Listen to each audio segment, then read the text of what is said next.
एक घटना ज्यामध्ये 6 वर्षाच्या अल्पवयीन मुलीवरती लैंगिक अत्याचार आणि खडकवासला मतदारसंघातल्या एका 10 वर्षाच्या मुलीवरचा लैंगिक अत्याचार या दोन्ही पीडित मुली या ठिकाणी उपचारासाठी दाखल झालेल्या आहेत. त्यांच्याशी संवाद साधला.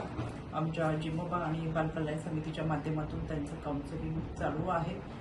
त्यांची तब्येत चांगली आहे. यामध्ये रिपोर्ट सादर करण्यात आलेले आहे. या दोन्ही घटनेतल्या आरोपींना अटक करण्यात आलेली आहे. पोक्सो अंतर्गत गुन्हा दाखल झालेला आहे. यामध्ये आरोपीला शिक्षा होईल आणि त्यांच्यावरती कडक कारवाई होईल याच्यासाठी राज्य महिला आयोग पाठपुरावा करेल. त्याचबरोबर दुसरी घडलेली घटना म्हणजे चंदननगर पोलीस स्टेशनच्या अंतर्गत आले असलेल्या यामध्ये एक मृतदेह ज्याच्यामध्ये धड, हात आणि पाय नसलेला मृतदेह नदीपात्रामध्ये पोलिसांना सापडलेला आहे. यामध्ये PI चव्हाण यांच्याशी मी संपर्क साधला.